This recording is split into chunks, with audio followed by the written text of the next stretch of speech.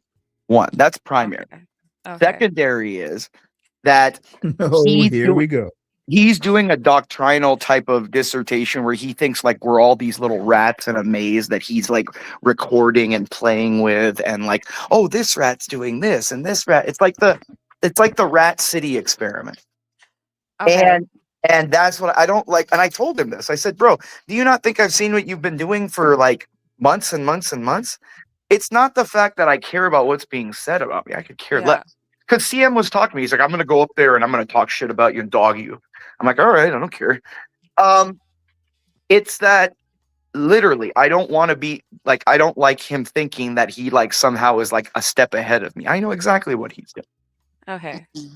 But I had no idea honestly, me and Andrea, we planned this like a week ago. I know. You guys are. I had no idea because I wanted to stream it on my channel. Yeah, you're girls. You don't, okay, you're girls. You don't know what's going on with him and doing that Yeah, shit. we're Like, just ladies. yeah. No, I know. We I didn't really blame. didn't want to say any names, especially not your. Like, we still don't understand. It's not a no. how your name No, was you guys even- are girls. I don't deal with girls. I don't care what you guys say or do. I don't go after girls and dox girls or care. Like, girls are girls. Like, I don't care. Like, it's not fun to beat up on things that are all tiny and small. Like, I like to beat up on the bigger man. You know what I mean? Like, I'm gonna beat them all up, bro. Fuck. Yeah, I bet you do. What the fuck? I bet you Well, do. I mean, I will say this: Mariah is into asphyxiation and things like that. So, you know. Oh, great. But like I said, I had no idea that you and like you guys had beef like this. No, like, I don't have insane. beef with you, Jay. I don't have beef with it. But I just want you to think I'm involved, and I don't know why your name says Imperious White. I need to read this. Imperious White. What the fuck? I don't care. No, Imperious Tina's white sugar daddy. Oh, that's my name. It's okay. More rumors. Like, well, Tina, the thing is Tina the other day is like, I don't care. I want a rich white man to just take care of me the rest of my life. You and know just you whatever. love this, Tina. Oh, she loves when I do this to her. Like, Tina wants a white No, baby. she, Like, she likes wants a being mixed she baby. likes being on the big screen. No, Tina I don't. likes Tina's one of those girls that you can't be with her if you're too. You got to pick on her a little, make fun of her every day. Like, You know like what, if Tina's the kind of girl like if like you see her like trip at home, you've got to make fun of her for like 10 minutes and bring her up like the rest of the day and tuple, or else she'll think like she gets bored with guys. Fuck you, pussy. See, that's what I'm saying. See, she knows. Like, dude, like you got to be the one. Like, Tina's the kind of girl you'd have to like you mess with all the time or prank during your relationship and stuff. Like, Tina would be the girl that I would put like double-sided tape on the toilet seat for her, so when she sat down, she couldn't get up. You know what I mean? Things like that. Tina's OF manager is madness. That's crazy work, right? Holy shit. No, but okay, if I'm gonna say this, me and Andrea had no idea. Like, yeah, I know. Like, okay, I know. well, Didn't don't get mad at us. Didn't Mariah DM Unique? Yes, I thought she messaged her. She was like, she was so kind. Yes. Well, let's pause this just And quickly to clarify. welcome Chocolate Earth. Chocolate Chocolate Earth. Earth, are you, Man, hold on. are Before you all that anywhere bullshit, near listen. The only reason why you guys are with bonding some of right the now is booming because you got song? a common enemy, and that shit is weird. Okay, Like, Tina's loved me for Who's years. enemy? So messy. What Tina is has it? loved me boy. for years. What are you talking I've Oh, about? only boy. been on YouTube for 1 year. what's up, Chocolate? How you doing, Chocolate? We told you to go write a I'm book. great. How y'all doing? Man, we chilling. How are you? I'm fine. Just kind of panel hopping a little bit, seeing my He's like, people moving Where around, was you taking at? Where was flights. you at before you came here? Stop making up stuff. I was over. I don't know Yes, if you know him. Dave can go there. Drip. Oh yeah, I know DDB. Tina, I have a Drip. question. Drip, cool. Tina, I had a question. Are Yeah, I you was over at Drips. Tina? Are you doing feet pics? yeah, do I've you want been to see him? No. But anywho, I'm just Stanley, I asking. just wanted to came up and say hi. Well, And no, how I'm were glad you? you did. Just to bring some mature conversation to Stanley, shut the fuck up. We talking Stanley, about we're feet not. pics We right don't now. want Stanley. Like the great philosophers, Blink 182 said, "What's my age again? What's my age again?" I love Blink 182. So Yeah, I we was saw talking them in about like feet pics, man. I swear to 2001 God. after Rock Show released up in San Jose. They were really good. No, and I remember No, like I'm thinking of the God. girl with the dragon pooch. Oh Are my Wait, are you you God, talking thinking this is about about so Pooch Mariah? because of Boy, Tina? Mariah has a fire Dave, crotch. shut the fuck up. Let me talk to Mariah has Dave. a fire Now, crotch. see, what I'm gonna do is it's almost like a martial arts thing. I'm gonna keep hitting that weak spot just to see what happens. What if I Have you start crying? Tina, question. Does it hurt for you guys to get kicked in the vagina as much as it does for us Oh to get my God! kicked? Whoa, whoa, all whoa, right. whoa! No, I was This is asking. We were talking about way. the pooch and stuff. I Whoa, was just whoa! wondering. I was. Imperious, Yes. Not imperious. the pooch. That is literally not this channel. Well, no, because they always worry about like No, I always see when they imperious. get punched in Yes, the boob, they yes, get real Oh my hurt. imperious. God, guys, look. Now Yes, Mox is yes, going to cuss everybody out imperious. because nobody can get to the point. Great. Here we go. Okay, Moxie, come cuss everybody out. Oh, Great. well, there What, goes Moxie hit chocolate. the We need a link? little I straightening. think that question wasn't her cup of tea. I love chocolate. You melts in your mouth, not in your hand. Sorry, Stanley. Yeah, Whoa. let's keep it a little light. Let's not go Okay, heavy we'll on keep the it light, not like misogyny. Tina with those 50-pound bowling balls on her Now chest. And I I'm will God. Nah, that's tease not 50. Tina Shut the fuck about up, her Dave. non-existent notice how Tina gets pooch. mad at Dave and not at me. She really doesn't have a pooch. I'm just gonna. No, Tina's lost weight. She's down to like 170 now, right, Tina? I don't. No, I'm not. care I've never any of been that. 170 in my life, bitch. Oh. What are you? Was 120? Dave, how tall are you? How tall No, are you, she's Dave? like 5'8", 5'9", 6'1". like 170, I'm 180. 6 foot. No, I'm not. Imperious, you think you're so funny. You Someone think you're told me hilarious. that What is he talking about? 50 pounds on your chest? That's not what it is, bro. the Well, bad stop looking at girl my. bully Okay, this is too much. I'm getting in a overwhelmed. I'm having relationship. anxiety. Listen here, I wasn't thinking about Dave, what shut your up. Shut chest the was fuck like. He up. said that shit. Yeah, She she's yelled at got to be. David, not me. She's gotta be Do you notice that how foul girls mouth. are, Stanley? Do you see how if you're just assertive with girls and you just tell them and Yeah, tease them I don't sexually, think they Tina's a normal girl. I no, think well, no, Tina. she I is. think That's the thing. No, Tina she is is. just. Women nowadays, you have to tease them, make fun of them, give sexual innuendo. Like, dude, it's literally like a weird mating dance where you have to tease them, make fun of them, kind of Well, neg them I up don't and know. stuff. I It's don't know weird. Yeah, that like a call him woman pooch telling and me shit. to shut the fuck up every time I tease her would meet, my requirements. Well, Stanley, you're an elder Yeah, statesman with that's a a little bit Stanley, vulgar. Stanley, you're a man from a what do they call that? A more elegant A man bygone from era. a more elegant man for a more civilized era. You know what I mean? I think the Tina could be civilized, but it would take some work. She'd Yeah, have but to our era want to. isn't civilized, Stanley. Our era isn't civilized. That's the whole thing. So wait, you want to Yeah, dog out CM right. being almost 40, but you're 60? Just shit don't make sense. Oh, that's funny. That's Oh my harsh. God, Stanley! Look who's in the Dave. chat. My friend, dude. I love Mike123 so much. I miss him. I love He was Mike. just up Hey, here. dear. He was literally just up here and left. I know. I love when he. Stanley, you can't talk about these ladies like that, Stanley. I love when he goes on Oh, his little rant. I hope. I've been teasing Tina because she and we just kind of go back and forth like that. Notice I haven't done it with Andrea because I don't know her that well. Well, Andrew's a little scarier. Tina's like the kind of girl that will like fight you and flate, but then will love you forever. Andrew is the kind that will like plan like to get in your will, make you write and change stuff, and then kill you in your sleep, and I then would get. never. Yeah, shut the fuck She's up. that kind of girl. Like Tina's the kind that would like break your nose and then jump and ride you afterwards. But Andrea's the kind that like bottles it up and like makes a list of all the infractions and then decides when you're gonna die. You know what I No, mean? Imperious, we're talking about mathematics. We're talking about 1/3 versus 1/2. Fractions? Here comes the show killer. No, half of Stanley's age is Hey, I don't play 30, that game, and a Stanley. third I is don't 20. play that game. Mike123. Mike123. Hey, what's going on, Dave? Hey, what's going on, Mikey? What's Mike, did you happening, get the man? flowers You be I up here sent you? getting cussed out by How you everybody ladies doing? How tonight. you ladies doing tonight? Mike, did you get the flowers I sent you? Say, Imperious, I really came up here to tell you, man, stop playing with me like that, Pete. Stop playing with me like that, G. I'm not playing, G. Get down like Oh that. wait, I'm not playing, Is G.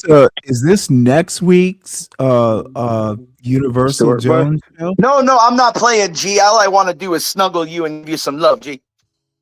He came up to write a check, man. He said, "Stop playing with me. I'm checking people."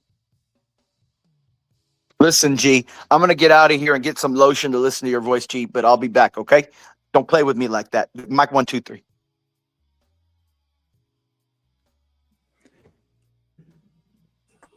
Sad, Stanley. All The right. stuff you I allow, man. This is coming close to the end of show. Though Nah, keep going, bro. Stanley, do you think you're Mike held 1, 2, 3? Stanley, gunpoint. Stanley, do you Nigga. think Stanley? Do you think Mike 1, 2, 3 oils himself up with Diddy booty oil in the morning? What? You know what? I'm only used to hearing from Mike Hey, I'm out, 122 man. on Y'all take care. I weekends. don't play like that. I think he worked all week to save up some money for that baby oil. Hold up, Why Mike. would you guys skip Mike? Mike, come back. Diddy booty oil. No, here. Bozo? He's not even in here. Oh, he's right there. Look at she's talking to Mooncakes who's naked running around her room and stuff like that. Who got the? Never mind. I don't think I've ever talked to Mooncakes. Dude, I they're think sisters once and they maybe flounce on, around their house in underwear together. It's a and it was straight. very brief because there were a lot of people up there. Yeah, but Stanley, Tina said 50K. I can have them both. Is that still on the tables, Tina? 50K for That's both. way too much, man. Dave. Well, no, but Dave, two sisters at one time.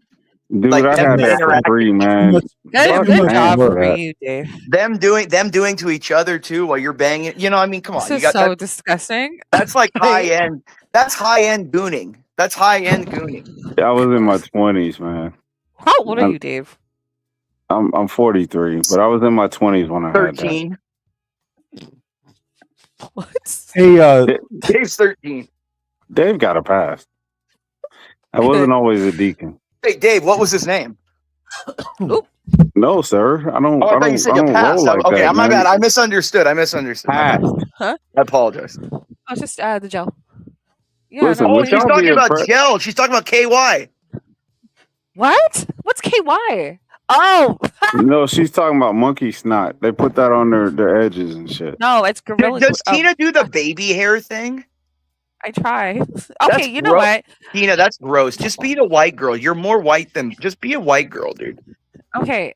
Like I thought you and Moon were Asian when I first met you. Anyways, just lean into No, that. it's called monkey snot, right? What's it No, it's called? not. Shut the fuck Tina, up. did you know, ever? Dave. Tina, did you ever Guys, remember I'm that? getting anxiety. I'm getting overwhelmed. Imperious, one, please. Yes. Let me. Do you need Okay. catnip? What the? What? You're a cat, right?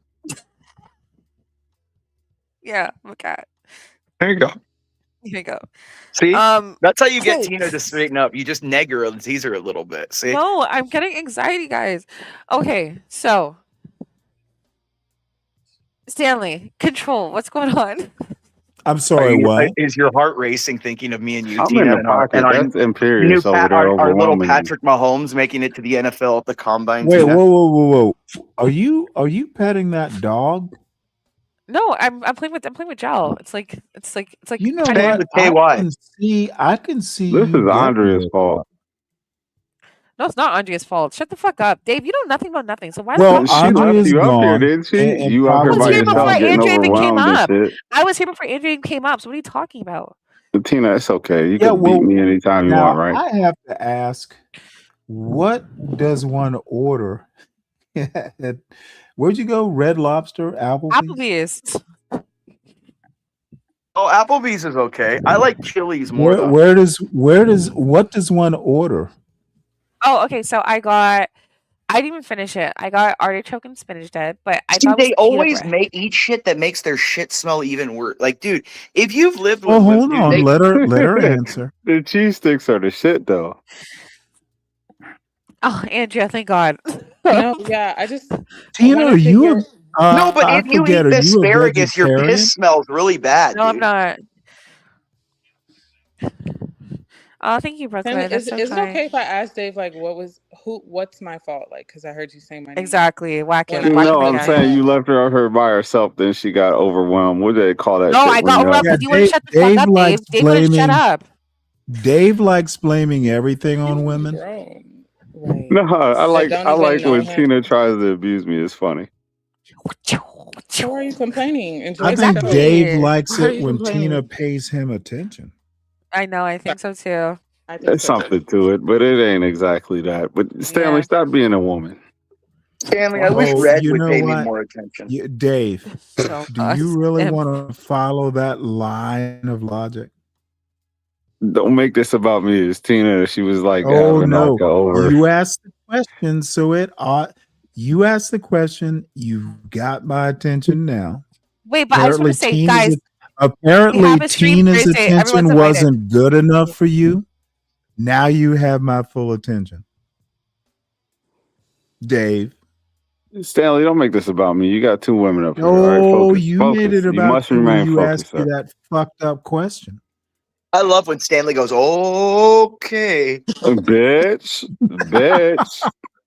It's like, dude, You know, it's you not where Stanley goes, obviously wanted- okay. You needed my attention, sir. Now you have it. You need to stay focused. The eye of let Tina and Stanley is Andrea lead the upon conversation. you. So Tina, Like the eye of Texas, what was you know, it? from Walker. Artichoke dip and what? Huh? Artichoke dip and Oh what? no, I was saying me and Andrea have a stream on Yes. Thursday. Everyone's invited. Yes. And for the record, On it's not about Universal's anything channel? to do with this. It's on her channel. Yeah. Andrea, do you have a wrench? Yes. No, but she needs one. Oh, yeah, she does. I do. I have one. I can Period. put the link. Yeah, just go ahead and drop all that stuff in the chat if you want. Okay. Yeah, Thank you. guys, it's on Thursday. Stanley, Ellen's but panel. seriously though, have we ever noticed though, like literally, like I'm just when a woman has a choice to eat something that won't like make her like shit creatively crazy, like if you, let's say you go to a restaurant and you can choose between like a fruit salad and cuttlefish, they'll choose the cuttlefish. Like I don't know why, like they want like I've it's literally odd. never noticed. Yeah, they eat like this odd shit, dude, and then that you're Do thinking they about like serve imagine. cuttlefish at It's not cuttlefish is not at Applebee's. I'll say that much. No, but I'm saying she probably I was ate about like to say. ahi. Well, She wait, probably hold eats it. like ahi tuna or Calamari. something. They serve calamari, right? No, they Yeah. didn't even have calamari. No, not at the Applebee's where I went. I had That's so I Long had John Silver. spinach and artichoke dip. Mooncake threw up because I think she got food poisoning. See, And so then- they had fish. See what I'm saying? Like I No, said ahi spinach tuna. choke is not a fish. No, but I Spinach said To be fair, I prefer sea bass. So just for the Period. record. no. But listen to what you just said. Mooncakes threw up because she had fish. So you No, guys I said argued. she threw up from the spinach choke dip. Oh, I thought you said fish. Okay. The spinach choke. That's a new one. I I know. Crazy. I thought I was thinking she was talking about a fish, like a spinach fish or something. I was like, wait, what? It's a spinach Yeah, artichoke. that spinach choke sounds ominous. to No, be but guys, honest. but that makes sense. A spinach choke? That makes sense. It's like a hybrid word. Yes. Yeah, it Yeah, a actually does compound work. I word. ain't A gonna lie. compound word. That's a good one. Spinach and artichoke. Okay, and then I had like I thought it was gonna be like a taquito, but it was like a wrap. It was a chicken fajita roll up. Look how much I he's took eating for one girl. Can I finish my thought? I shared it between 3 people. I took 2 bites out of my I was wrap and gonna I go. felt sick. Are you Deacon Dave's God stepson's damn it. wife? Why I gotta be a part of this? Deacon Dave goes out with men. Sorry, go ahead. Excuse me? What the fuck? Move you on, gonna Tina. deny Go ahead, that? Tina. You're not gonna deny that? Okay. Yeah, absolutely. What the fuck? He absolutely does. No, we're just gonna let it roll. Just keep going. LGBTQ plus. We do not. So I heard a new way to say it. It's Is that how you guys describe bearish in No, it's called 2026? ligquah now. I've heard liberal women are now calling it ligtois. I've never heard a liberal woman That's what call they're no. Like ligtois. I'll show you that. No, Yeah, I'll it's tell called you. ligtois, man. Ligtois. You That's what guys they're are calling. being No, I'm Ligtois. being They're honest. misogynistic. I think they're No, I'm No, they're serious. I trolling. saw a clip on X to say, and like all these, like it was like a compilation clip of all these crazy liberal blonde chicks going, "We would like to support the ligtois community." Whoa, they Like must be I'm from not Montreal. joking at all. Crazy work. Ligtois. I LGBT. think Imperious Yeah, I'm trolling you not just saying trying to that. make us say like a I'm bad not saying that. word. Yeah, I think No, he's trying to yeah, make that's us what I'm say feeling, Andrea. Don't No, say it. I swear to God on this. I was dying because I was like, Lick. now they're I'm not talking like repeating it's French or something, like it's some high class word or something like. it. Repeating it. Like all I think about when I hear that is like les incompetents from fucking Home Alone 1. You know what I mean? Remember she's all what was his name again? Kevin, you're with the French call les incompetents. Yeah. Isn't it nice to be bilingual? Just learn Latin, you'll learn like 6 languages. No, I don't want to That learn. is true. Dave, kept so French. trying Dave, and wait, then wait, I Dave, quit. Dave. So speak Latin right now. Speak it. Speak some Latin to you. Yeah, speak it. Ligtoire. Whatever the fuck Imperious said. Fuck on my face. Yeah, nice. That's good. That's good. So my Applebee's order. Anywho. Yeah. Yep. Well, I'm just saying, look. I think this is about a good time to Man, have shut up. You ain't everyone even make coughing tonight, man. You their sound normal. I'm still a little coughish. You're Stanley, not I have suffering a from question, emphysema Stanley. and shit. Stanley, do you Yeah. think your West Coast son is jealous of your East Coast son? Jesus Christ. Oh, Lord. Yeah, let me head out on that. No, it's interesting. Yeah, don't even start. No.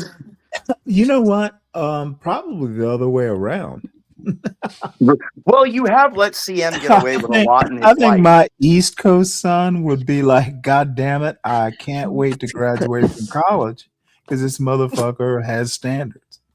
Yeah. But I think that, dude, I was genuinely talking to CM. There is I genuinely want to. I think we should do a 21 and me on this show of you and CM. I really think that would be honestly a high content optic stream.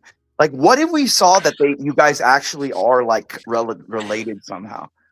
Wouldn't that be that would be a revelation, Stanley? I think it's it so would be fake a to call another revelation black for man him picking any blacks. because I would have a reason to instill standards. I know you got to take Stanley. You got to take him out to the shed. Like you got to show him when his dad. Dude, that motherfucker carries a 9 up his ass. Speaking of that, did you see the Game of Thrones? Who knows finale? where that 9 is carried? Don't imp. Do not say anything, please. I haven't finished the season. Well, a guy gets a sword. No, but a guy. No, but hold on. A guy gets a dagger up his ass and go. And the guy says, "No," and the guy says, "That's a proper fucking from the north." That was a great scene. Great scene. So, anyways, Stanley, I'm gonna hop off at that. All right.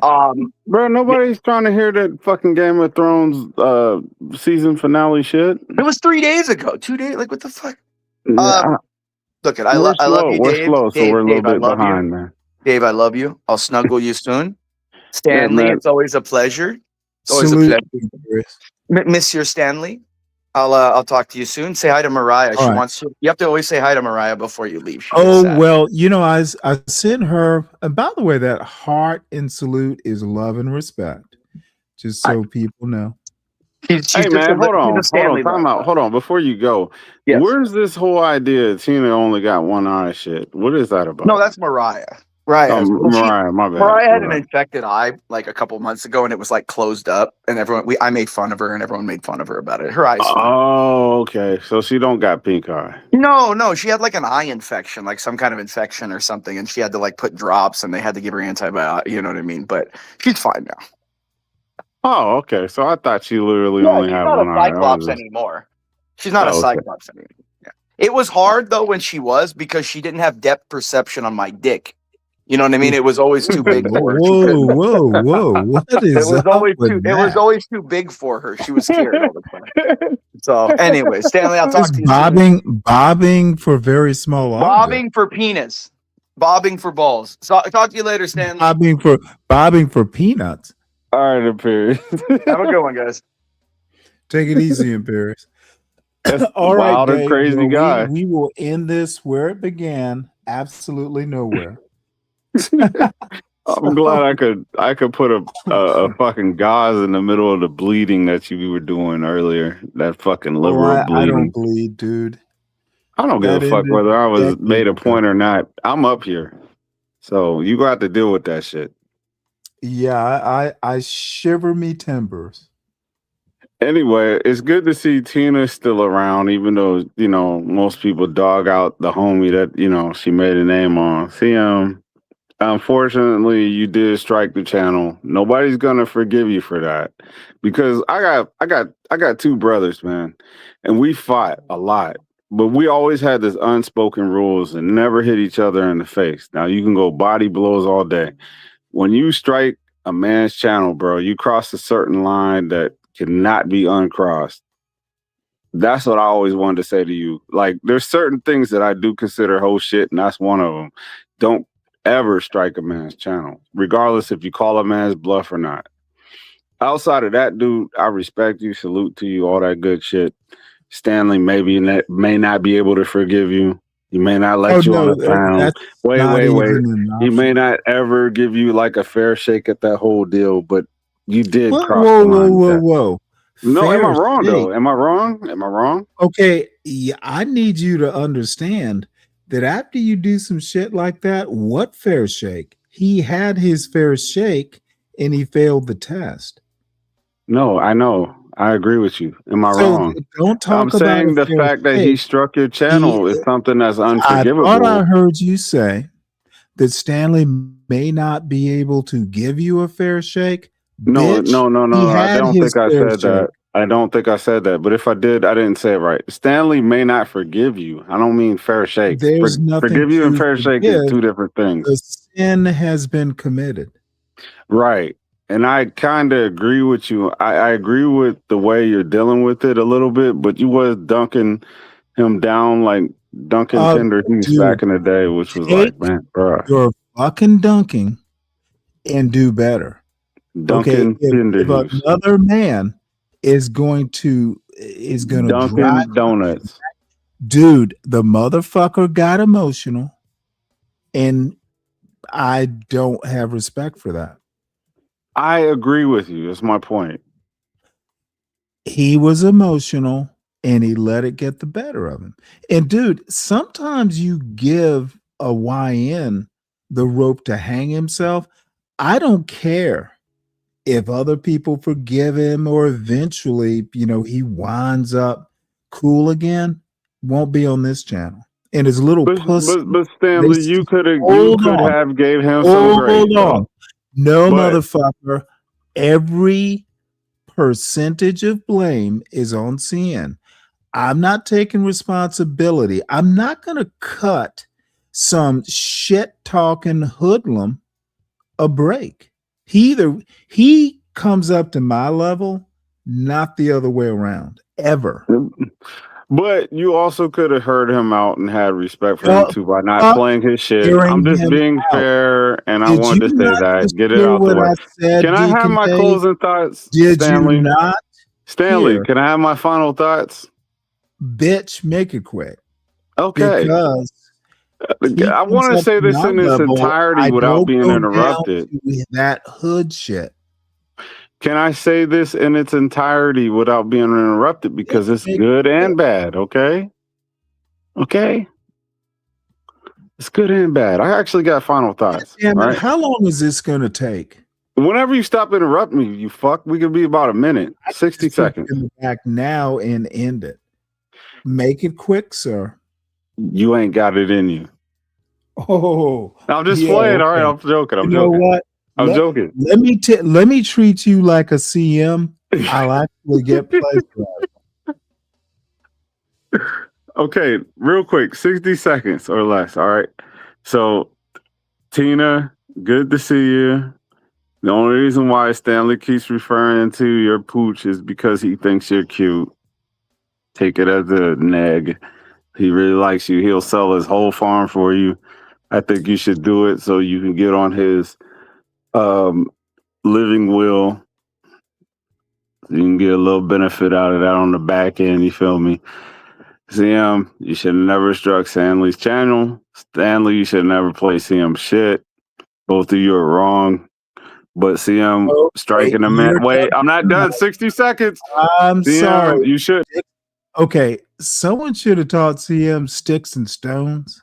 Words ain't gonna hurt you, but motherfucker, I had to do paperwork to undo his strike that a YN like you, Dave, will equate the two. Ooh, it was you did some bad and he did some bad. That just tells me more about you than it does CM. Dude, I'm disappointed in you. I know, but you won't let me finish. So once you cross that, hold on, wait, let me finish. I'm gonna wrap it up. I'm wrapping it up. See, and once you cross that line, you can't really be forgiven for that kind of stuff because a lot of people take pride in what they build up, regardless of how many subscribers that they have, right? So you gotta respect Stanley. Stanley got at this point. You don't have to in the beginning. Before that, Stanley respected you to the utmost. Stanley, let me get my finishing thoughts out. God damn, what man. the fuck? Dude, are you speaking Ebonics? Yes. Why is this taking so long? Because I had a few drinks. MOT. Oh my God. Hold on. MOT. Listen, this wasn't about you at all. I did use an example. Forget that. Stanley knew what he was doing at the beginning of the show. He's consistent with his bullshit. You know I like to twist people's words. Of course I knew. Okay. Stanley is consistent with his bullshit. I just wanted to pull you out the clouds because you kind of do it too, because I don't think you're an actual liberal outside of black. Long pause. I needed that. Anyway. CKJ3 and Khan Shiner, you guys keep calling my bluff. I know what I'm doing. You know, sometimes I like being full of myself when I come up here. I don't see you guys up here. So both of you, with all respect, shut the fuck up. I appreciate you anyway. God bless you. Anyway, y'all have a good night. I'm back to work tomorrow.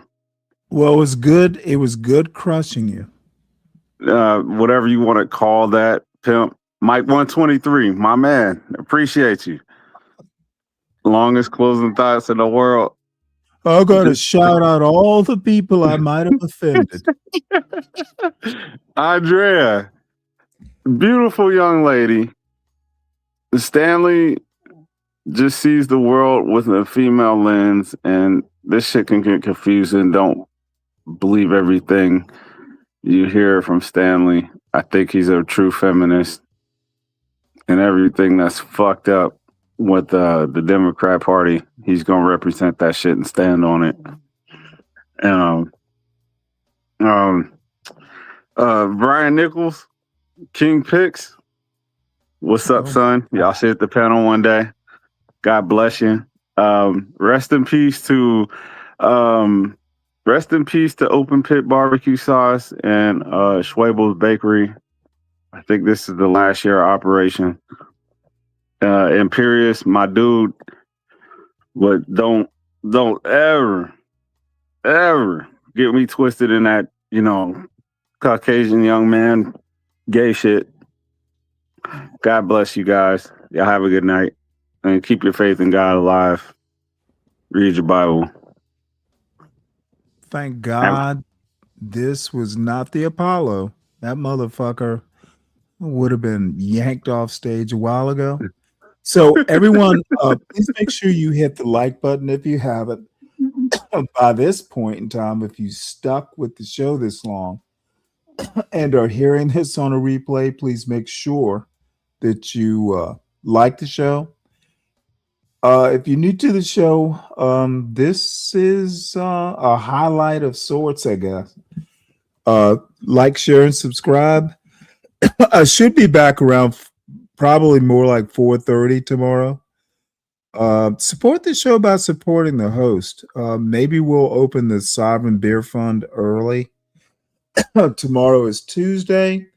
And to my darling Tina, your pooch is kind of cute. Whatever that means. We'll see what comes out of that flippant statement. She is a bad girl. So Tina is a Filipina. Had a good night. Enjoyed myself, actually. So See you later, Dave.